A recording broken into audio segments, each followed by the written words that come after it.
제가 개인적으로 신뢰하고 존중하는 NBA의 원로 4인방 중 한 명인 팻 라일리가 지미 버틀러를 지목하고 지미 버틀러가 마이애미에 가고 싶다고 밝혔을 때는 드디어 지원받는 지미 버틀러가 어디까지 갈 수 있는지를 볼 수 있겠다는 생각에 마음이 설레었습니다. 그리고 지난 시즌 지미 버틀러와 마이애미는 두 번째로 응원하는 팀이자 토론토가 만나지 않았으면 하는 팀이 되었습니다. 아쉽게 파이널에서 패배했지만 처음 밟아본 파이널에서 우승하는 것은 지미 버틀러답지 않다고 생각합니다. 지난 10년 NBA를 지배해온 NBA 왕 킹 제임스에게 패배하고 내년 혹은 내후년에 다시 파이널에 돌아와 우승하는 것이 오뚜기와 같은 그의 인생과 더 어울린다고 생각합니다. 영화를 만들어도 몇 편을 만들었을 지미 버틀러의 이야기들 중에 이번 이야기는 최근 ESPN이 연재한 지미 버틀러의 인생에서 가장 중요한 인물 중 하나인 버지 윌리엄스, 현 텍사스 A&M 코치와의 인터뷰에 근간을 둔 컨텐츠입니다. 지미 버틀러, 드디어 진정한 리더가 되다. 지금 시작하겠습니다.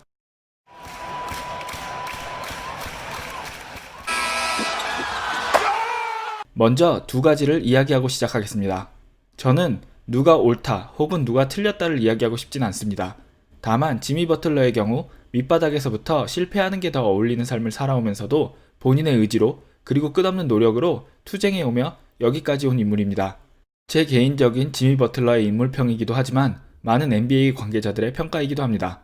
이에 반해서 마이애미 오기 전까지 그와 같이 뛴 대부분의 선수, 코치 그리고 운영진은 엘리트 코스를 밟아온 이들이 대부분이었고 그들에게 지미 버틀러의 방식은 낡고 쿨하지 못했으며 때에 따라서는 찌질하고 루저 같아 보이기도 했을 것입니다. 하나의 현상을 바라보는 관점이 달랐고 그것에 대한 해결책이 달랐습니다. 저는 둘 다 맞는 방식이라고 생각합니다. 다만 하나의 팀이 시너지 효과를 얻기 위해서는 서로가 생각하는 방향이 같아야 한다고 생각합니다. 지미 버틀러는 마이애미에 와서야 자신처럼 생각해주는 이들을 만난 것 뿐입니다. 두 번째로 이야기할 것은 프로가 결과로서 말을 하는 것이라는 말을 우리는 자주 합니다. 그렇다면 지미 버틀러가 지난 3시즌 동안 몸담았던 3개의 팀은 모두 그와 함께 플레이오프에 진출해 달콤한 성공을 맛보았습니다. 그리고 그가 떠난 뒤 시카고와 미네소타는 추락했고 필라델피아는 프로세스를 다시 시작해야 될지도 모르는 상황에 처했습니다. 세 팀 모두 지미 버틀러를 문제의 중심으로 지목하고 그를 내보냈지만 그가 떠난 뒤에도 세 팀 모두 방황을 끝내지는 못했습니다. 어쩌면 버틀러가 문제가 아니었을 수도 있습니다. 다만 그는 치부를 드러내고 문제를 해결한 뒤 팀을 다시 강하게 만들자고 제안했기 때문에 소란을 원하지 않는 수뇌부에게 미움을 샀을지도 모릅니다. 이 두 점 모두 사실에 기반한 제 의견임을 분명히 하고 시작하겠습니다.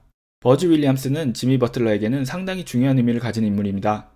힘든 유년기 시절을 보낸 지미 버틀러는 NCAA 대학들의 주목을 끄는데 실패하고 텍사스에 있는 타일러 커뮤니티 칼리지에 진학합니다. 그의 고등학교 성적은 준수했지만 다른 탑티어 선수들처럼 화려하지 못했고 커뮤니티 대학에서도 훌륭한 성적이었지만 그렇게 눈에 띄는 성적은 아니었습니다. 이런 그에게 이제 마케트 대학의 감독에 취임한 버즈 윌리엄스가 영입 제안을 합니다. 그냥 제안이 아닌 장학금까지 포함된 편입을 제안한 것입니다. 버즈 윌리엄스가 지미 버틀러에 대해서 알게 된 이야기 또한 영화 같지만 나중을 위해서 아껴두겠습니다. 지미 버틀러는 드웨인 웨이드로 유명한 학교이자 NCAA 우승 전력도 있는 마케트 대학이 그에게 전액 장학금을 제안한 것을 믿을 수 없었고 그 기회를 놓치지 않기 위해 서둘러 관련 서류를 보냅니다.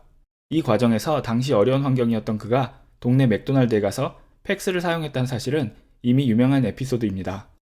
최근 버즈 윌리엄스의 두 제자인 크라우더와 지미 버틀러가 NBA 파이널에 진출함에 따라 ESPN과 가진 인터뷰에서 버즈 윌리엄스는 지미 버틀러에 대해 이런 말을 했습니다. 지미는 올드스쿨이었어요. 그는 언제나 시합 전에 조용한 곳에서 집중하고 싶어 했습니다.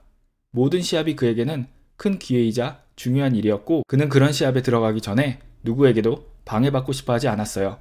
어느 날은 시합 전 훈련이 끝나고 제 감독 사무실에 들어와서는 이렇게 말하더군요. 감독님, 제가 여기 좀 앉아 있어도 될까요? 그가 가리킨 곳을 보니 제 옷장이었습니다. 작지는 않았어요. 너비가 한 1.5m 정도 되었으니까요. 조명도 있었고요. 저는 되물었습니다. 너가 필요하다면 얼마든지 써도 되지. 하지만 저긴 옷장인데? 넓고 편한 라커룸이 있잖아. 그러자 지미가 말하더군요. 감독님만 괜찮다면 저는 상관없습니다. 버즈에 따르면 이 일은 지미 버틀러가 막 편입한 뒤 둘이 서로를 잘 모르던 시절 일어났던 일이라고 합니다. 그리고 지미 버틀러가 NBA로 떠날 때까지 그는 홈경기가 있을 때면 언제나 버즈의 사무실 옷장에 들어가 혼자만의 시간을 가졌다고 합니다. 그리고 버즈는 다른 코치들에게 자신의 옷장에 어떠한 것도 넣어놓지 말고 깨끗하게 유지해줄 것을 부탁했다고 합니다. 2008년의 대학생이라고는 믿기지 않는 그의 행동이었지만 버즈는 최대한 그를 배려해 주었습니다. 버즈는 인터뷰를 이어가며 이는 많은 지미 버틀러의 일화 중 하나라고 언급하면서 그의 다른 습관에 대해서도 언급합니다. 지미 버틀러는 4년 142밀리언 달러의 계약으로 그가 마이애미에 입단하는 날 버즈 윌리엄스에게 자신의 입단식에 참석해 줄 것을 부탁했다고 합니다.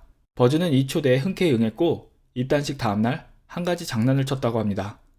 입단식 다음날 버즈는 새벽 4시에 기상했고 지미 버틀러가 얼마나 변했는지 알고 싶었던 그는 새벽 4시에 버틀러에게 문자를 하나 보냅니다. 내가 너처럼 재능이 있었다면 지금쯤 푹 자고 있을 거야. 넌 맥스 컨트랙트를 받았잖아? 부럽다. 나는 아직도 굶주려 있어. 이렇게 문자를 보낸 버즈는 생각했다고 합니다. 전날 오후 4년 142밀리언 달러의 계약을 한 슈퍼스타가 내 문자를 보고 답하는 데는 얼마나 걸릴까? 지미는 얼마나 변했을까? 그리고 그의 이런 예측은 보기 좋게 빗나갔습니다. 감독님, 무슨 일이에요? 좋은 아침입니다. 라는 문자가 바로 왔고 새벽 4시 지미 버틀러는 이미 아침 훈련을 시작한 상태였습니다. 참고로 그는 마이애미에서의 첫 합동훈련 날 훈련시설에 새벽 3시 30분에 등장해 관계자들을 놀라게 하기도 했습니다. 그의 이런 행동들은 지난 팀들에게는 부담스러운 행동이나 부정적인 이미지를 그에게 심어주었지만 나중에 한 인터뷰를 보면 팻 라일리는 이런 그가 상당히 마음에 들었던 것 같습니다. 버즈는 다른 인터뷰에서 지미 버틀러에 대한 오해를 풀고 싶다고 이야기하면서 사실 지미 버틀러는 아무런 악의가 없다. 그는 언제나 간절했고 최선을 다했으며 그가 받은 기회에 감사했다. 그리고 다른 이들에게도 그런 기회를 좋은 경험을 나누어주며 같이 승리하고 싶은 것이지만 모두가 그처럼 살고 그처럼 생활했던 것은 아니다. 라고 이야기했습니다. 뱀 아데바요는 한 인터뷰에서 지미 버틀러가 그에게 은퇴하면 이런 훈련을 안 해도 되고 마음껏 살 수 있으며 하고 싶은 것을 다 할 수 있다고 말하며 선수로 뛰는 동안은 후회 없이 최선을 다하고 싶다고 말했다고 했습니다. 뱀에게도 선수 시절에는 선수로서 더 많은 시간을 쏟아야 할 것이 있다고 조언했다고 밝혔습니다. 지미 버틀러는 시합이 없는 날은 7시에 취침하고 언제나 새벽 3시에서 4시 사이에 일어나서 하루를 시작하는 것으로 유명합니다. 그리고 그는 종종 동료들을 그의 훈련에 초대하기도 하며 자신처럼 동료들도 시합을 대하기를 바라고 요구하지만 이런 호의는 대부분 좋지 못한 결과를 가져왔습니다. 적어도 마이애미에 오기 전까지는 말입니다. 2018년 버즈는 또다시 버틀러를 시험했습니다. 자신의 마케트 감독 취임 10주년을 기념해 마케트 감독 시절 함께한 선수들과 스태프들을 버지니아로 초청한 것이었습니다. 이 시기 버틀러는 미네소타에서 여러 가지 일을 겪은 후 필라델피아로 팀을 옮긴 상황이었습니다. 하지만 걱정과 달리 지미 버틀러는 이 초대에 기쁘게 응했으며 버지니아를 방문해 오랜만에 그의 옛 동료들과 어울렸습니다. 여담이지만 그는 사실상 자신을 버린 것과 다름없는 자신의 아버지와 어머니가 다시 그에게 나타났을 때도 그다운 행동을 취했습니다. 그는 그들을 자신의 부모로서 받아들였으며 여전히 정기적인 만남을 갖는 사이라고 합니다. 이에 대한 질문을 받았을 때 그는 힘들게 피하고 미워하며 살 필요도 그렇다고 억지로 화해하고 지내려고 할 필요도 없다. 라는 식의 대답을 한 적이 있습니다. 참 그다운 대답이라고 생각합니다. 시간을 건너뛰어 2019년 버즈 후 처음으로 그를 100% 이해한 남자가 나타납니다. 팻 라일리. 팻 라일리는 커뮤니티 칼리지에서 미시간 대학으로 그리고 NBA로 온 덩컨 로빈슨 1라운드 1번 픽인 AD와 타운스를 직속 선배로 둔 탓에 언제나 비교당하고 평가절하 받았던 뱀 아데바요. 그리고 미안해대기 히로를 이끌어주고 지도할 멘토로 NBA 대표 꼰대 버틀러를 낙점합니다. 지금까지 버틀러가 자신과 다른 길을 걸어왔던 엘리트 선수들을 만나면서 서로의 오해로 사이가 소원했다면 팻 라일리가 버틀러와 짝지어준 이 세 명은 각자 나름의 동기부여가 확실한 선수들이었으며 버틀러만큼이나 굶주려 있었습니다. 버틀러가 푹 빠진 히로는 그를 처음 만난 자리에서 버틀러가 일부러 거칠게 다루고 첫날부터 힘든 훈련을 시켰는데도 그것을 모두 받아들였다고 합니다. 슬랭가의 인터뷰에서 내가 히로를 좀 거칠게 다루었죠 라고 말하는 버틀러에게 히로는 지지 않고 그래도 제가 2번은 이겼어요 라고 대답합니다. 히로는 여기에 그치지 않고 버틀러가 하는 훈련을 같이 소화한 첫 번째 선수였다고 합니다. 같이 훈련하자고 요청했다가 사이가 틀어지고 비난받았던 버틀러에게는 먼저 찾아와서 어떤 훈련을 하느냐며 같이 훈련하자고 하고 그것을 또 끝까지 버틴 선수는 처음이었습니다. 시즌이 시작되기 전까지 히로는 매일 오전 4시에 버틀러와 훈련을 시작했다고 알려져 있습니다.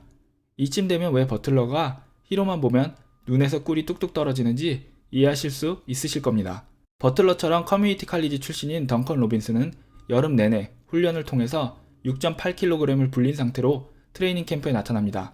그 또한 19-20 시즌이 NBA 생존을 결정지을 중요한 시즌임을 알고 있었고 어떠한 훈련도 감당할 준비가 되어 있었습니다. 이들 중 가장 엘리트라고 할 수 있는 뱀 아데바요 또한 인터뷰를 통해서 그를 보고 있으면 제가 더 열심히 해야 할 것만 같아요 라는 이야기를 했습니다. 팻 라일리의 선택은 적중했습니다.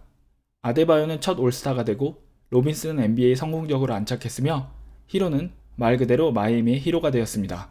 지미 버틀러는 말 그대로 시대를 역행한 선수입니다. 좋은 게 좋은 것인 리그에서 시합에 진다 해도 웃으면서 인사하고 혹은 몇몇 선수들처럼 시합의 승패와 상관없이 밤에 모여 술을 마시거나 클럽에 가는 그런 문화로 바뀐 현지의 NBA에서 80년대나 90년대의 마인드로 검투사처럼 매 시합에 임하려는 그는 많은 팀과 선수들에게 불편한 존재였으며 많은 팀에서 불협화음을 일으킨 주범으로 몰리기도 했습니다. 이번 버블에서도 버틀러는 가장 많은 컴플레인을 받은 선수로 뽑혔으며 인터뷰에서 이러한 질문을 받자 정색하며 다른 사람은 모르겠지만 저는 여기에 친구를 만들러 온 게 아니에요. 이기러 왔습니다. 저는 버블에서 친구가 필요하다고 생각하지 않습니다. 라고 대답했습니다. 물론 이런 그였지만 커피 기계를 버블 안으로 들여와서 훈련하지 않는 기간에는 직접 커피를 내려 동료 선수들에게 한 잔에 20불에 팔기도 했습니다. 동료 선수들이 농담 삼아 비싸다는 비난을 했을 때는 너네는 돈을 많이 버니 그 정도는 받아도 돼 하며 받아치기도 했고 놀랍게도 그의 첫 고객 중 한 명은 카와이 레널드였습니다. 소문에 의하면 카와이는 버블에 있는 동안 버틀러의 커피를 애용했다고 합니다. 그리고 하나 더 여담을 말하면 기자들은 그에게 어떤 종류의 원두 커피를 쓰는지 묻자 빅페이스 커피가 유명해지고 난 뒤로는 매일같이 전국에서 제 앞으로 새로운 종류의 커피 원두들이 배달됩니다. 제가 마셔보고 마시는 것 위주로 제 손님들에게 팔죠.